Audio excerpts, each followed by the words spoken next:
ओम सौराष्ट्रे सोमनाथं च श्रीशैले मल्लिकार्जुनम् उज्जैन्यां महाकाल ओंकारममलेश्वरम् परल्यां वैद्यनाथं च डाकिन्यां भीमशङ्करम् सेतुवन्दे दुरामेशं नागेशं दारुकावणे वाराणस्यां तु विश्वेशं त्र्यम्बकं गौतमी तटे हिमालये तु केदारं कुसुमेशन्त शिवालये एतानि ज्योतिर्लिङ्गानि सायं प्रातः पठेन्नरः सप्तजन्म कृतं पापं स्मरणेन विनश्यति। ओम नमः शिवाय। नमस्कार, स्वागत है आपका आचार्य वाणी में। मैं आचार्य डॉक्टर विक्रमादित्य आपके साथ हूं और आज हम उपस्थित हैं आपके समक्ष आचार्य वाणी चैनल के माध्यम से मीन राशि वालों के लिए सूर्य का परिवर्तन क्या कुछ करने वाला है आपके लिए।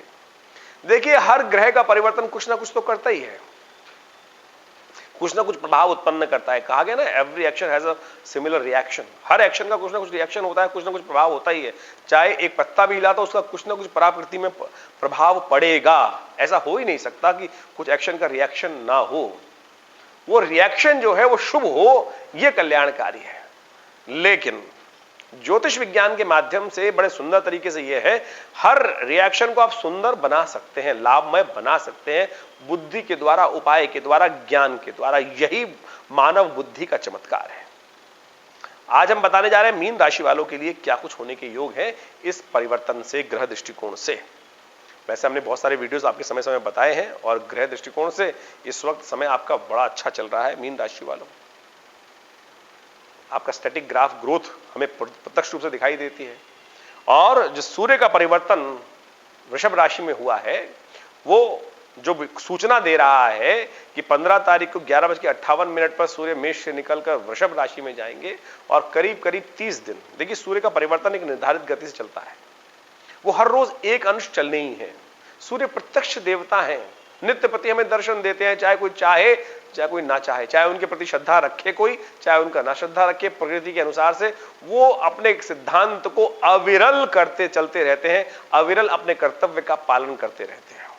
तो इसलिए हमारे यहाँ भारतीय संस्कृति में उनको प्रत्यक्ष देवता की संज्ञा, सूर्य नारायण के रूप में हम उनकी प्रतिष्ठा करके उनकी पूजा करते हैं, आराधना करते हैं और उनसे संसार के कल्याण की कामना करते हैं और वो अवश्य आशीर्वाद प्रदान करते हैं। और सूर्य के प्रताप से ही संसार की रचना है। यदि सूर्य ना हो तो ये संसार का कोई औचित्य रहेगा ही नहीं। परिकल्पना कर सकते हैं कि कभी सूर्य ना हो तो क्या होगा, सब कुछ समाप्त। तो इसलिए विज्ञान भी इस बात को मानता है, वो तो सूर्य की आयु करते हैं। तो भारतीय संस्कृति में, ज्योतिष विज्ञान में हर चीज को बहुत सुंदर तरीके से वर्णित किया गया है। खैर, आप समझ लें कि आपके लिए क्या होने के योग है। तो आप एक बात समझें कि यह सूर्य का परिवर्तन आपके लिए बहुत शुभ है। विशेष कई क्षेत्रों के हिसाब से सूर्य आपके षष्ठेश हैं, आपकी राशि के अनुसार से षष्ठेश होकर तृतीय भाव में पदार्पण वो कर रहे हैं। और वो दिखाता है तृतीय भाव में विशेष तौर पर, जो सबसे पहले बच्चों की बात कर लेते हैं, छोटे से लेकर फिर बड़े तक चलेंगे। तो बच्चों के लिए खास तौर पे जो शिक्षा के क्षेत्र में हैं, उनके लिए बहुत अच्छा ग्रोथ का पीरियड है ये। यदि थोड़ी सी और मेहनत कर लेना तो बहुत बड़े आदमी बनने के लिए रास्ता बन सकता है। बहुत सारे लोगों के कॉम्पिटिटिव एग्जाम चल रहे होंगे इस वक्त, तो आप समझ लो मीन राशि वालों, ये समय आपके लिए बहुत अपॉर्चुनिटी से भरा हुआ है।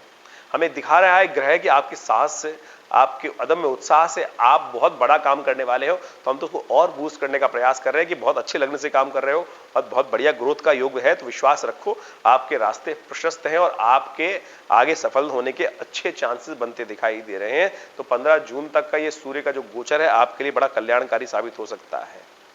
और एक अच्छा दिखाई देती है कि धन का सदुपयोग पूर्ण करने के योग बनते दिखाई दे रहे हैं। क्यों? क्योंकि सूर्य वहां बैठकर आपके धर्म को भी देख रहा है। तो धन का सदुपयोग दान से भी, तो दान पुण्य कर कर उसका लाभ अच्छे प्रकार से ले सकते हैं, ये साफ साफ तौर पे दिखाई देता है। यानी ऐसे में धन लाभ होने के पूर्ण योग बनते दिखाई दे रहे हैं। हमें आपकी राशि के अनुसार से धन लाभ के पूर्ण चांसेस हैं। आप केवल अपने मंगल को प्रशस्त करने का प्रयास करें। मंगल पंचम में बैठकर शनाष्टक योग शनि के साथ बना रहा है, वो थोड़ा कष्ट दे सकता है। अपने सामर्थ्य को लगातार लगे रहें, हिम्मत को मत टूटने देना। मंगल लगातार प्रयास करेगा कि मैं तोड़ दूं हिम्मत। आने वाले जो मंगल का प्रभाव जो है वो यहां पर विशेष तौर पर काफी दिन तक है।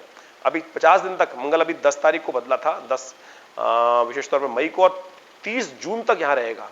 सूर्य के शुभ प्रभाव में थोड़ी कमी लाता दिखाई दे रहा है, तो अपने सामर्थ्य हिम्मत को बनाए रखो, हनुमान चालीसा का नित्य प्रति पाठ करो, वो बहुत जरूरी है ग्रह दृष्टिकोण से। धनयुक्त होगे, डेफिनेटली होगे, धनयुक्त बनने के चांसेस दिखाते हैं आपके सदकर्मों से आपको लाभ प्राप्ति के योग दिखाई देते हैं। तो धर्म परायण रहना, धर्म का सदुपयोग अवश्य दान पुण्य में करने का यदि प्रयास करोगे तो अवश्य आपके जीवन में लाभ प्राप्ति के योग बन सकते हैं। जो लोग प्रवक्ता हैं, जो लोग खास तौर पर लेक्चर यानी वाणी से व्यापार करते हैं, वाणी का काम करते हैं, उनके लिए बहुत अच्छा इंप्रेशन जमाने का समय दिखाई देता है। उनकी वाणी से, उनके बोलचाल से, उनके व्यक्तित्व से बहुत बढ़िया से लाभ प्राप्ति के योग बनते दिखाई दे रहे हैं। आपके पराक्रम में कोई कमी नहीं आएगी, लेकिन मंगल खराब है, मुझे वो दिखाई देता है कि वो आपको कहीं परेशानी कर सकता है। एक बात ध्यान रखना, कई बार पराक्रम जो होता है ना वो गलत तरफ भी चला जाता है। काम की प्रवृत्ति भी थोड़ी ज्यादा प्रवोक हो सकती है, यानी विलासिता थोड़ी सी एग्रेसिव हो सकती है। जब शक्ति बढ़ी हुई होती है ना, तो शक्ति का ऊपर की तरफ ले जाना थोड़ा मुश्किल हो जाता है, अधोमार्ग में तो बहुत जल्दी से निकल जाती है शक्ति, और वो हो गई तो फिर फायदा नहीं होगा। तो कोशिश करें, हमने समझाने के तौर पे आपको इस बात को रखने का प्रयास किया है, तो थोड़ा ध्यान रखते हुए कार्य कीजिएगा। मैंने कहा पराक्रम अच्छा रहेगा, लेकिन मंगल पराक्रम को तोड़ रहा है, तो वो कहीं ना कहीं नेगेटिव प्रभाव उत्पन्न कर सकता है। जब झुंझलाहट होती है, जब थोड़े से, लेकिन जो तटस्थ रहते हैं ना, लक्ष्य प्राप्ति करने के लिए एक लेवल है कि पानी जो गर्म होगा वो 100 डिग्री पर ही जाके गर्म होगा, लेकिन 100 डिग्री में आने के लिए उसको उतनी ऊर्जा चाहिए। यदि ऊर्जा में मंगल ने आपकी थोड़ी कमी कर दी है, क्योंकि वहां पे बैठे मंगल शीर्ण है, इस वक्त षडाष्टक योग बना रहे हैं, तब वह फ्रस्ट्रेशन उत्पन्न कर सकता है और वो क्रोधी बना सकता है आपको। तो उस क्रोधी से, आवेश से आपको बचना है। देखिए, जो व्यक्ति अपनी क्रोधाग्नि को पॉजिटिव तरफ लगा देते हैं वो तो देवता बन जाते हैं, और जो क्रोधाग्नि पर के अनुसार बह जाते हैं वो राक्षस बन जाते हैं। तो अपनी शक्ति को, क्रोधाग्नि को कंट्रोल करते हुए अपनी शक्ति को पॉजिटिव यूज में करने का प्रयास कीजिए, उसको यानी अनकंट्रोलेबल मत बनाइएगा। इस बात का ध्यान रखने का आपको प्रयास करना चाहिए। देखिए, एक बात ग्रह दिखाई दे रहा है, थोड़ा सा आजकल ना आपकी राशि के अनुसार हम एक बात बताने का प्रयास करते हैं। आजकल कानों का बहुत ज्यादा विशेष तौर पर उपयोग होता है, ईयरफोन्स और ये और वो। आपकी राशि के दृष्टिकोण से जो सूर्य है वो कर्ण वाले भाव में चल रहे हैं, कानों वाले भाव में चल रहे हैं, तो कर्ण रोग थोड़े से परेशान कर सकते हैं। क्या होता है आजकल ना, बहुत सारे लोग कान में ईयरबड्स, कुछ और फोन्स, हर चीज में कान को बहुत ज्यादा हैवी आवाज आकर, और उसके बाद कान में कुछ ना कुछ खुजलाते रहते हैं। देखिए, पुरानी कहावत है, नाक में उंगली कान में उंगली, मत कर मत कर मत कर। इस बात का ध्यान रखिएगा कि यहां ग्रह दिखा रहे हैं कि कर्ण संबंधित रोग थोड़े से आपको परेशान कर सकते हैं। इस बात पे ध्यान रखने का प्रयास कीजिएगा। और एक बात और ध्यान रखिएगा, ग्रह दिखा रहे हैं कि इस वक्त आपको विशेष तौर पर बंधु बांधव, भाइयों का, पार्टनरों का थोड़ा ध्यान रखने का प्रयास कीजिएगा। वो थोड़े से आपसे मनमुटाव, हल्की सी आपकी कोई बात, आपके आवेश से, मैंने कहा ना एनर्जी थोड़ी ज्यादा रहेगी, और मंगल खराब चल रहा है, और वो आपकी थोड़ी सी कोई बात से उनको लग सकती है, और वहां पर थोड़ा सा कष्ट होने के योग दिखाई देते हैं। तो मीन राशि वालों, इस बात का ध्यान रखते हुए कार्य कीजिएगा कि थोड़ा सा अपने आप को बैलेंस, बंधु बांधवों के बिना मजा नहीं आता। एक पुरानी कहावत है, हंसना, बोलना, खाना पीना घर वालों में अच्छा लगता है, बाहर वाले तो आएंगे, खा के भी चल देंगे, चरसी भाई किसके, दम लगाया किसके, लेकिन जो मजा होता है ना वो वही बंधु बांधव, घर वाले जो है ना, उनके साथ ही होता है। और वहां थोड़ी सी शिष्टाचार का रखते हुए, अति पराक्रमी होकर अपने उत्साह में, समय अच्छा है लेकिन अति उत्साह में कई बार थोड़ी सी गलती और वो कष्ट दे देती। इस बात का ध्यान रखते हुए कभी काम कर लेंगे तो हमने आपको अपना समझा, इसलिए हम बताने का प्रयास कर रहे हैं। इस समय में आपका ऐसे आर्ट की तरफ, ज्योतिष की तरफ, भविष्य वक्ताओं की तरफ, और खासतौर पर कलाओं की तरफ, पराविद्याओं की तरफ आपका रुझान बहुत ज्यादा हो सकता है। इन सब संबंध में ज्ञान प्राप्त करने के लिए आपका रुझान बढ़ सकता है, यह भी साफ साफ दिखाई देता है। एक बात ध्यान रखिएगा, धोखा देना, गलत फरेब के काम करना, और साथ साथ मैं फिर कहूंगा काम की तरफ ज्यादा, विलासिता की तरफ ज्यादा, बद चलने वाले कामों की तरफ जाना, वो आपको, आपके प्रभाव को खत्म कर सकता है। उससे बचते हुए कार्य करने की जरूरत है। अब प्रभाव उठता है कि उपाय क्या किया जाए। देखिए, शनि महाराज जो सूर्य है यहां पर आपके खासतौर पर धर्म को देख रहे हैं। धन का सदुपयोग करने का आपको मौका है, ऐसे में सदुपयोग करने का प्रयास कीजिए।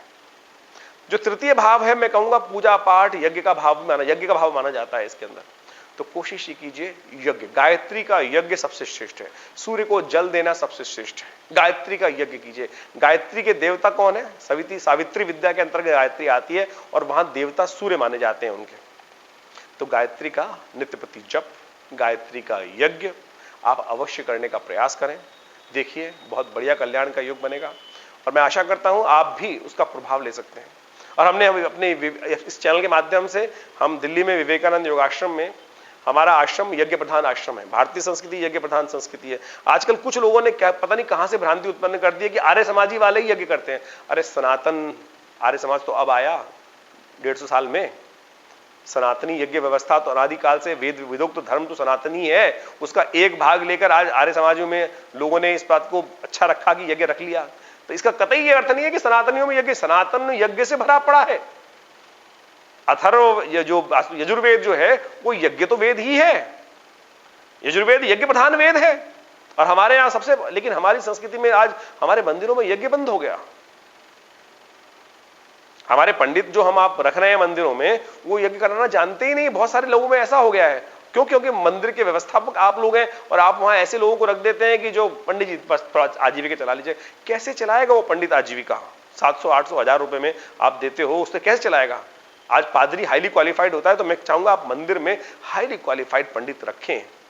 आचार्य शास्त्री पंडित, अच्छे जो पढ़े लिखे पंडित हैं वो रहेंगे, लेकिन उनकी आजीविका की कम से कम 25-30 हजार रुपए की तो व्यवस्था करें ना उसको देने के लिए। क्यों नहीं आएगा वो पंडित आपके लिए? और जितना बढ़िया हम धर्म के ज्ञाता को वहां रखेंगे वो बहुत बढ़िया काम करेगा। तो इस बात को समझते हुए कार्य करने। खैर, आपकी मीन राशि के संबंध में बात कर रहे तो मैं आपको समझा रहा था कि गायत्री का यज्ञ इस वक्त करना, गायत्री मंत्र का पाठ करना, गायत्री का अनुष्ठान करना आपके भाग्य को उन्नति करने वाला समय का लाभ लीजिए। ये समय भाग्योदय करने वाला है आपके लिए और बहुत बढ़िया तरीके से गायत्री का जप करें। हमारे यहाँ रविवार को यज्ञ में आ सकते हैं आप लोग। विवेकानंद योगाश्रम में हर रविवार को बड़ा गायत्री यज्ञ किया जाता है और गायत्री के मंत्र से आहुति प्रदान की जाती है। और गायत्री बहुत चमत्कारी विज्ञान है भारतीय संस्कृति का, और इतना जबरदस्त गायत्री का चमत्कार है कि क्या नहीं किया जा सकता। कौन सी मनोकामना ऐसी है जो गायत्री के मंत्र से, यज्ञ से, गायत्री के अनुष्ठान से, 1.25 लाख मंत्र के जप से पूर्ण नहीं हो सकती। हमने ऐसे ऐसे अनुष्ठान देखे। गायत्री का पुरुष चरण 24 लाख गायत्री का जप कर उसका दशांश यज्ञ कर उसका अनुष्ठान किया। क्या किसी की शादी में बाधा उत्पन्न हो रही थी, गायत्री का पुष्चरण करवाया और बिल्कुल देखिए वो कैसे अनुष्ठान की पूर्ति के साथ साथ जन कल्याण का माध्यम बने। एक तो व्यक्ति ऐसे आश्रम पे आते हैं कि वो कुछ ही दिन बाद आते हैं, बोले महाराज गायत्री जो भी कोई समस्या आती है मुझे गायत्री का पुष्चरण कराना है। और चमत्कार ऐसा है कि वो जो करा के जाते हैं वो उस लक्ष्य को पूर्ति कर लेते हैं। ये मंत्र का चमत्कार है, शुद्ध तरीके से करने का चमत्कार है। तो आप भी, मंत्र वही है, पद्धति ठीक है, लेकिन करने वाले यदि ठीक हो तो चमत्कार उपस्थित कर सकते हैं। तो हमने आपकी राशि के अनुसार समझाने का प्रयास किया। रविवार को आप सब लोग विवेकानंद योगाश्रम में यज्ञ में तो कम से कम आया करें। हर रविवार को हमारे आश्रम पे जो बड़ा यज्ञ होता है, सामूहिक यज्ञ, वैसे तो हर रोज 8 घंटे यज्ञ होता है, रविवार को उस यज्ञ में सब लोग सम्मिलित हो सकते हैं सुबह 8 बजे से लेकर 10 बजे के बीच में। यह विवेकानंद योगाश्रम दिल्ली खुरेजी में बहुत सुंदर व्यवस्था आचार्य श्री केशव देव जी महाराज के समय से चल रही है। आज हम उसको आगे चलाने का प्रयास कर रहे हैं। आप सबका सहयोग मिलेगा तो बहुत कल्याण का योग बनेंगे। धन्यवाद।